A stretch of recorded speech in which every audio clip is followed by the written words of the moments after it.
ಈ ನಮ್ಮ ಪ್ರಜಾಪ್ರಭುತ್ವದೊಳಗ ಯಾರು ಏನ್ರ ಕೊಡ್ತಾರಲ್ಲ ಅವ್ರ ಅಪ್ಪನ ಮನೇದು ಕೊಡ್ತಾರ. ಮೋದಿಯವರು ಗ್ಯಾಸ್ ಪುಕ್ಕಟ ಕೊಟ್ವಿ ಅಂತೇಳಿ ಸುಳ್ಳು ಹಾಕಿಸ್ಕೊಂಡು ಈಗ ಗ್ಯಾಸಿನ ಮೇಲೆ ಚಾರ್ಜ್ ಮಾಡ್ಯಾರ ಬಿಡ್ರಿ.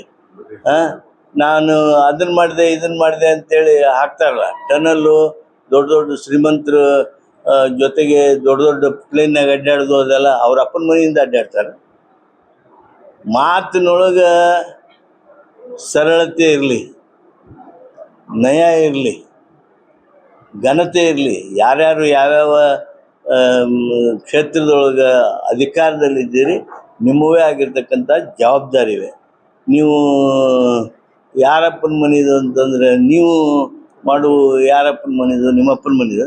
ನಾವಿನ್ನೂ 100 ರೂಪಾಯಿ ಟ್ಯಾಕ್ಸ್ ಕೊಟ್ರೆ ನಮ್ದದು, ನಮ್ಮ ರಾಜ್ಯದ ಜನರ ದುಡ್ಡು, ನಮ್ಮ ರಾಜ್ಯದ ಜನರ ಅಪ್ಪನ ದುಡ್ಡದು. ಆ ದುಡ್ಡು ತೊಗೊಂತೀರಿ ನೀವು ಟ್ಯಾಕ್ಸ್.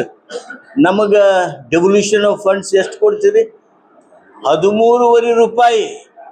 100 ರೂಪಾಯಿ ಕೊಟ್ರೆ 13.5 ರೂಪಾಯಿ ಕೊಡ್ತೀರಿ. ನೀವು 87 ರೂಪಾಯಿ ತೊಗೊಂತೀರಲ್ಲ, ಅದು ಯಾರ್ದದು? ನಮ್ಮ ಅಪ್ಪನ ದುಡ್ಡು ನೀವು ತೊಗೊಂತೀರೋ? ಅದು ಎಚ್ಚರಿಕೆ ಇರಬೇಕಾಗಿತ್ತಲ್ಲ ನಿಮ್ಗೆ. ನಾವು ಕೊಡೋ ದುಡ್ಡು ನೀವು ಕೊಡೋದಲ್ಲ.